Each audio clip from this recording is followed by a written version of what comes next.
Welcome everyone to our channel Deshbandhu coaching. আজকে আমাদের মধ্যে উপস্থিত আছে সৌভিক নন্দী, যে আমাদের কোচিংয়ের সেমিস্টারেরও স্টুডেন্ট আর জিলেট এক্সামেরও স্টুডেন্ট। তো এবছর ও জিলেটে খুব ভালো র্যাঙ্ক করেছে। জিলেট 2023-এ ও জেনারেল র্যাঙ্ক 12 করেছে আর ওবিসিতে 2 র্যাঙ্ক করেছে। তো প্রথমে অভিনন্দন জানাচ্ছি সৌভিককে। আর সৌভিক, তোমার নিজের সম্বন্ধে কিছু বলো, তারপর তোমার আপকামিং যে সকল বন্ধুরা পরীক্ষা দেবে তাদের জন্য কিছু টিপস তুমি দেবে। ঠিক আছে, নিজের সম্বন্ধে কিছু বলো। আমার নাম সৌভিক নন্দী। আমি বিষ্ণুপুর কৃত্রিম কলেজে উচ্চ বিদ্যালয় থেকে এইচএস পাস করেছি এবং 2020 সালে, এবং তারপর ইলেকট্রিক ইঞ্জিনিয়ারিং নিয়ে কেজি ইঞ্জিনিয়ারিংয়ে ভর্তি হয়েছিলাম। এরপর 2023 সালে জিলেট পরীক্ষা দিয়েছিলাম এবং জিলেটে আমি জিএমআই র্যাঙ্ক 12 এবং ওবিসি 2 র্যাঙ্ক হয়েছি। আচ্ছা, তো প্রথমেই বলো, এই বছর 2023-এ কোশ্চেন প্যাটার্ন যেটা ছিল, এটা তো নতুন সিলেবাসে দ্বিতীয়বার হচ্ছে। তো এই কোশ্চেন প্যাটার্ন তোমার কীরকম লেগেছে বা কোশ্চেনের স্ট্যান্ডার্ড কীরকম ছিল? কোশ্চেন স্ট্যান্ডার্ড ভালোই ছিল, পুরো একদম জয়েন্ট লেভেল বলতে পারি। আর সিলেবাস, মানে সিলেবাস বলবো জিলেটে মানে কোনো সিলেবাসই ফলো করা হচ্ছে না। আচ্ছা আচ্ছা, মানে আউট অফ সিলেবাসও কিছু কোশ্চেন এসছে? আউট অফ সিলেবাস মানে বলবো জয়েন্ট যে সিলেবাস ধরে পড়া উচিত। আচ্ছা, জয়েন্ট। আচ্ছা, ওয়েস্ট বেঙ্গল যে জয়েন্ট এক্সাম হয়, যেটা ডাইরেক্ট বিটেক অ্যাডমিশনের জন্য, সেখান থেকেও ও বলতে চাইছে যে সেই স্ট্যান্ডার্ডে আমাদের পরীক্ষায় পড়তে হবে ভালো র্যাঙ্ক করার জন্য। তো কত তোমার মার্কস হয়েছিল টোটাল? মার্কস হয়েছিল ওই নেগেটিভ মার্কিং যেটা উইথড্র হয়েছে সেগুলো বাদ দিয়ে হয়েছিল 36 পয়েন্ট সামথিং হচ্ছিল। উইথড্রটা যেন 5 নম্বর অ্যাড হয়েছে, তো 41.5 হয়েছে।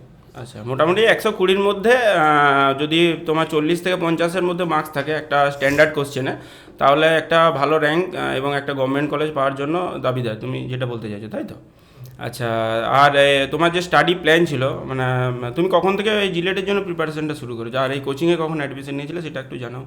কোচিংয়ে অ্যাডমিশন নিয়েছিলাম তো সেকেন্ড ইয়ার থেকে আরম্ভ দিয়েছিলাম, কিন্তু প্রিপারেশন তখন ঠিক মতো নেওয়া হয়নি, কারণ সেকেন্ড ইয়ারে জানে ভীষণই চাপ ইলেকট্রিক্যালে। তো প্রিপারেশনে আসল নেওয়া আরম্ভ হয়েছিল ওই সত্যি কথা বলতে ওই 6 সেমিস্টারের প্রথম থেকে অথবা 5th সেমিস্টারের লাস্টের দিক থেকে, তখনই ভালো করে আরম্ভ হয়েছিল।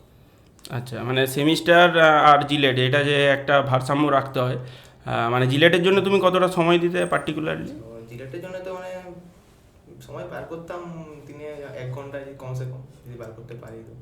আচ্ছা আচ্ছা। যখন সেমিস্টার এক্সাম হতো, আর তারপর লাস্টের দিকে তো সেমিস্টারে ছেড়েই দিলাম বলতে গেলে, জিলেটই পড়তাম। আচ্ছা আচ্ছা। আর এই আমাদের কোচিংয়ের যে অ্যাপ আছে, সেই অ্যাপ থেকে বা কোচিংয়ে আমাদের যেভাবে সিলেবাস কভার করানো হয়েছিল, তাতে কীভাবে কি উপকৃত হয়েছিল? মক টেস্ট দেওয়া বা স্টাডি মেটেরিয়াল ফলো করা, কীভাবে কি উপকৃত হয়েছিল একটু জানালে ভালো হয়। সেটা তো খুবই ভালো হয়েছে, কারণ আমাদের অ্যাপে তো পুরো সিলেবাস অনুযায়ী কোশ্চেন প্যাটার্ন ছিল। আর আর প্রথম প্রথম তো পুরো একদম চ্যাপ্টার, মানে প্রতি চ্যাপ্টারের জন্য আলাদা আলাদা কোশ্চেন ছিল, প্রতি আলাদা চ্যাপ্টারের জন্য আলাদা মক টেস্ট ছিল, তো সেগুলো দিয়ে খুবই সুবিধা হয়েছে। আর লাস্টের দিকে তো পুরো একদম ফুল লেন্থ মক টেস্ট ছিল। আচ্ছা, আর আর যারা 2024 সালে এক্সাম দেবে তাদের জন্য কিছু টিপস যদি থাকে সেটা বলো। টিপস তো বলতে মানে অ্যাকচুয়ালি আমি যেটা দেখেছি, স্টুডেন্টদের যেটা প্রবলেম হয়, সেমিস্টারটা বেশি ফোকাস করে দেয়, জিলেটটাও তো ফোকাস করতে পারে না, এবং আলটিমেটলি যেহেতু এটা নেগেটিভ এক্সাম, নেগেটিভ মার্কস থাকে, তো অনেকে কী করা হয় যে ভালো প্রিপারেশন না থাকার জন্য নেগেটিভ বেশি করে দেয় এবং ওভারঅল নাম্বারটা কম চলে আসে। তো এই নেগেটিভটা কীভাবে হ্যান্ডেল করতে হবে, সেটা যদি তুমি কিছু বলো, যে নেগেটিভ মার্কিংসটা কীভাবে হ্যান্ডেল করতে হবে না, কারণ ওভারঅল মার্কস 40 থেকে 50-এর মধ্যে এলে একটা ভালো র্যাঙ্ক হয়, যেটা বিগতবারও আমরা দেখেছি। তো সেটা একটু বলো যে নেগেটিভ মার্কসটা কীভাবে হ্যান্ডেল করা যায়, কম করা। মার্কসটা তো বিরাট ভাইটাল জিনিস, এটা হ্যান্ডেল করার জন্য একটাই উপায়, টেস্ট দিতে হবে, নাহলে কিছু করার নেই।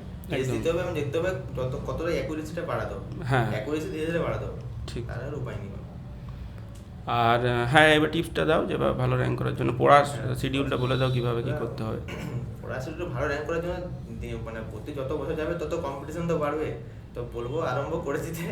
তাছাড়া আর ফলো করতে বলবো 11 12 যদি কোনো বই পাওয়া যায়, কেমিস্ট্রি, ফিজিক্স অথবা ম্যাথ, সেটা ভালো করে করতে। আর বিশেষ করে ফোকাস দিতে বলবো অঙ্কটা আর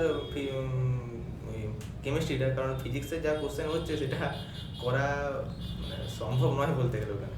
আচ্ছা, মানে অঙ্কে তো একটা বড় ওয়েটেজ থাকে, 50 নম্বর থাকে, আর সে আর স্কোরিং বলতে অঙ্ক তো করতেই হবে, কারণ অঙ্ক যদি ভালো না পারা যায় তাহলে আমার মনে হয় না যে ভালো র্যাঙ্ক হবে, হবে কি? না, কারণ অঙ্কে একটা বড় ওয়েটেজ থাকে 50 নাম্বার। আর ম্যাথ ছাড়াও আমাদের ফিজিক্স, কেমিস্ট্রি, ফিজিক্স টাফ কোশ্চেনই থাকে ইন জেনারেল। আর কেমিস্ট্রি, এফটিবিলি, এটা কিন্তু একটা ভাইটাল রোল প্লে করে, কারণ এটা হচ্ছে স্কোরিং জায়গা। ওই জায়গাটা যত বেশি সে স্কোর করতে পারবে, তো অন্যদের থেকে সে কম্পিটিশনে অনেকটা এগিয়ে যাবে। তো তোমার তো ইলেকট্রিক্যাল ছিল, ইলেকট্রিক্যাল FEEE পোর্শনটা তো 10টা কোশ্চেন থাকে, তো ওটা তুমি কত পেয়েছিলে, কোনো আইডিয়া বা জানা গেছে? ওটা তো মানে একটা সে সার্কিটের যেটা কোশ্চেন ছিল সেটা তো মানে পরীক্ষা হলে করছিলাম, অ্যান্সার মিলছিল না, ওটা ছেড়ে দিয়েছিলাম। আচ্ছা। তারপরে জানতে পারলাম তো ওটা উইথড্রল হয়েছে কোশ্চেনটা, তো সেটা তো বাদই দিচ্ছি। ওটা বাদ দিয়ে নটা। ওটা বাদ দিয়ে হ্যাঁ। 9টার মধ্যে করেছিলাম, 7টা কোশ্চেন করেছিলাম। আচ্ছা আচ্ছা, ঠিক আছে। তাহলে সৌভিকের কাছ থেকে আমরা শুনলাম যে কিভাবে কি পড়াশোনা করা দরকার। জিলেটটা ওটাই আর কি, মানে সেমিস্টারের সাথে ভারসাম্য করেই করতে হয়। তো কম্পিটিশন তো ও যেমন বললো যে দিন দিন বাড়ছে, তো আমারও যেটা বলার বা ওদের যেটা পড়ি আমি যেটা বুঝেছি যে বেসিক থেকে আগে পড়তে হবে, মানে একটু ডিটেলসে বেসিকটা পড়ে তারপর MCQতে গেলে সে একটা ভালো র্যাঙ্ক করতে পারে, এবং লাস্টের দিকে সে থিওরি পড়ার থেকে বেশি মক টেস্ট দিতে হবে। যত বেশি মক টেস্ট দিবে সে কনফিডেন্ট পাবে এবং নেগেটিভ মার্কসটা কমবে, অ্যাকিউরেসিটা বাড়বে, যেটা তোমার যে কোনো কম্পিটিটিভ এক্সাম জিলেটের জন্য তো অবশ্যই র্যাঙ্ক করার জন্য তোমার একটা সবাইকার জন্য একটা উপকৃত হবে। ঠিক আছে, তো আবারও ধন্যবাদ জানাচ্ছি আমরা সৌভিককে। সৌভিক আমাদের কোচিংয়ের স্টুডেন্ট ছিল, আমরা গর্বিত সৌভিকের এই ভালো র্যাঙ্ক করার জন্য। পরবর্তীতে কারো যদি কোনো কিছু মন্তব্য থাকে কমেন্ট সেকশনে জানাবে। ধন্যবাদ।